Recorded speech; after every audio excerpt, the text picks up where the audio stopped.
Astronaut, and we're here with the bingo players, Hey. Paul and Martin. So, tonight you're here at the Bar Adagio, and you're playing a live set of Ruby Sky. First time in San Francisco. How you guys feeling? Great, man. Excited. Yeah. I'm really excited. A bit tired, but Yeah. really excited.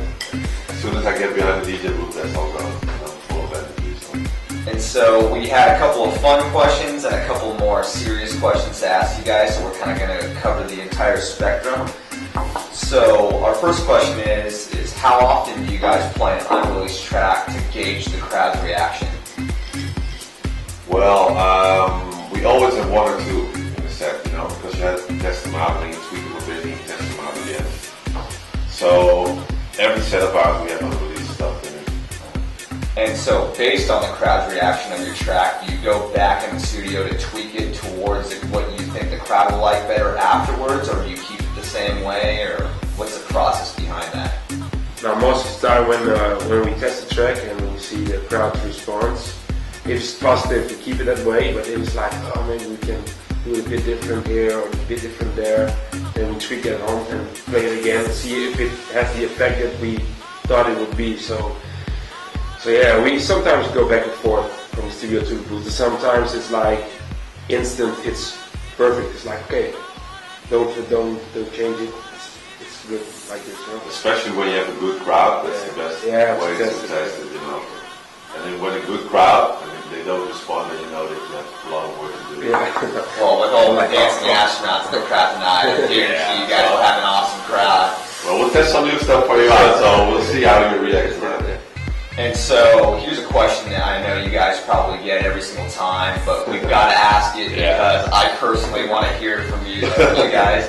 What's the best part about being a world famous DJ? What are some of the positives and some of the negatives? Positives first. Okay, positive first. You want it for me? Yeah, you're the positive. You're the negative. Okay, yeah, let's go with it. He's complaining. That's true. All right, positive stuff. Well, man, we're so blessed. We see the whole world. We only see it for a day, so we're like, this is the first time we're in San Francisco. We only saw the airport and the way to the hotel. Now we're in the hotel tomorrow, we're leaving again, so that's a bit of a shame. But to see like the most beautiful cities, and for me the most satisfying is playing music that you create together and you play in front of a crowd, and they just love your music. It's stuff that you create, and you get like a connection for the music, such a strong connection to the crowd. And that to me is the most amazing feeling. Yeah, sure. And I don't have a real job, This is my job. It's like crazy, I don't have to You go set your own hours. You travel wherever you want to go. Yeah, but we're so blessed. It's great. So some of the negatives. You know what a negative is? Only one. The most horrible thing is waiting on your airplane, waiting on the plane. Like today, flight got cancelled and we're sitting at LAX like 3-4 hours waiting on the plane. We're tired and you're like, oh man, I could have slept 4 more hours. So we have like severe sleep deprivation every time. So that's the only negative thing I can think of. The traveling. Traveling is fun, but not waiting and getting up early. But it's part of the job, so you have to do it. So some of the DJs that we've interviewed before have had a large team travel with them. So when you travel from venue to venue, who do you usually travel with? Just you two, or do you have a team? No, we travel just with the two of us. Yeah. Okay. Yeah. And so as far as our website goes, we post a bunch of your guys' tracks and a bunch of Dutch flavored tracks. What makes Netherlands pump out so many great artists and track each year? I don't know. I think it's because dance culture has been big for like 20 years in Holland. It's like since the early 90s there was dance music on the radio, clubs everywhere. So I think it's like a big thing in the Netherlands. So kids growing up like 10 years, 15 years ago already got used to dance music on the radio, clubs, they hear it. It's everywhere. So I think people start producing like on a very young age, and maybe that's why.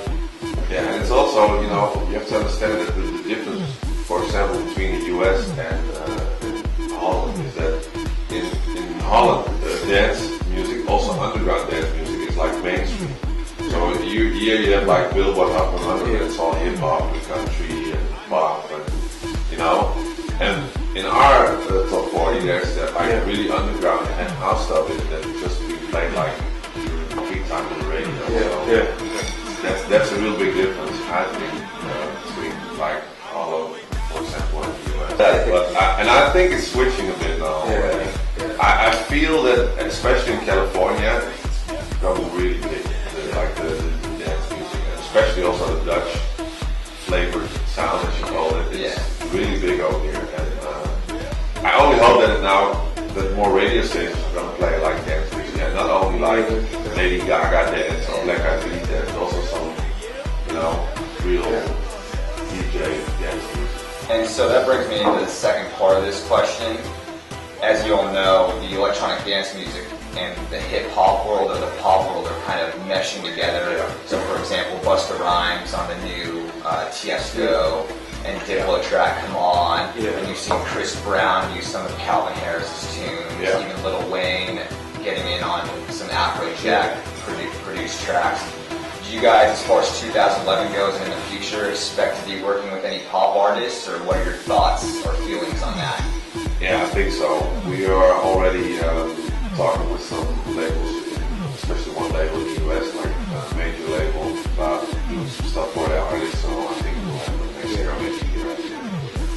You know, like all the US companies are now diving onto the not let's say the European dance music. So they know it's going to be the next sound. I think that in the US, especially all the urban artists are looking at the dance music. And they want to do something. So I think it will happen. We want to do that. You know, we want to try to make like a cool crossover to just our sound with like cool vocals on it. You know. So I take it you see the mesh as a positive thing for the electronic dance music community. I think so, because you have to do it like step by step. You can't just throw in like a huge underground dance track and expect radio stations to play it over here. When you do it like step by step, first collaborate, you know, that people can get used to the sound, and then you can evolve and you can go further into the sound. I think that will work. So in 2 years' time, you have a lot of dance. And so, just as a duo, how did you guys meet each other? Well, his brother went to the same school as I did, and he said, "Yeah, my brother also makes music," and I went to his home. And then we started making music. He said, "Hey, I also make music," and so we became friends, going out and stuff. And then he moved to Amsterdam for a few years, and then we came back, and then we picked it up again, and then we really started making music. Yeah. So throughout your years of traveling, if you could pick one venue to play at, what and where would it be? I know it's a tough one. Or how about this? How about your favorite gig ever? Wow, for me the real rush was Nocturnal Festival last year. It was like the biggest crowd we played for. It was like, you came on stage and it was like, you couldn't see the end of the crowd. I was like, wow, this is like a real rush, you know, to play for such a huge crowd. So that was for me, one of the most special. Yeah, for me as well. As clubs go, I think Cool Club in Frankfurt and the Avalon in LA are probably still my favorite. Avalon. Yeah, we just played it yesterday. I don't know, and the LA crowd responds well to it, you know, so it's like really good energy all night, and I don't know, it was really good, so yeah, I think everyone will be there. And I can't forget Australia, because the crowd is like crazy. So we did the Greenfields Festival tour 6 months ago, so I'm going there again in like in May or something. Yeah, we definitely saw the YouTube videos all that. I wish I was here. It's pretty similar to the California crowd. Yeah. Because California, they're just loud and good energy all night. I don't know. So, kind of a fun question. Between you two, who's the better DJ? Oh, wow. It's like, you have like the technical and like, how do you say, the other side, you know, he's more like, okay, you gotta do this track now, gotta do this track now, and I'm like, hey man, you gotta fade this too low, or you got this bass too high, and like stuff like that, you know. He's like more like, And to be honest, I think he's the better DJ. No, it's technical, but he's like more like. Yeah, I'm always more focused on the crowd, and really I try to interact with the crowd, see what they want, and he's more like when I'm too much into the crowd and just having a part of the crowd, sometimes he corrects a little mistake I make or whatever, you know. So it's just like we both have different roles, you know. I'm more into the crowd, he doesn't like to do that as much as I do, so he's more like overseeing that everything goes well, so that's the difference between us. And so you mentioned the technical comparisons. As far as our fans go, we have a bunch of more techier fans. So what types of software and equipment do you use, or what are your favorite types of software? For DJing or for DJ? DJ, no, we only use now the CDJ 2000s with the SD cards. That's it. It's like traveling light. It's like only 4 SD cards or 1 if you want to. Still bring our CDs. Yeah, you never know. But and how about for producing? For producing, we use Ableton. We switch from Logic to Ableton. We just use a Mac. And that's it. And we have bought new monitor speakers from Foco, really good. And that's it. It's like really easy. We get some plugins. That's it. MIDI keyboard. We use only plugins. We don't use like the stuff. Yeah. So, all right. So for our last question, but certainly not least, on a scale of 1 to 10, how bad are you guys going to rock Rudy Sky tonight?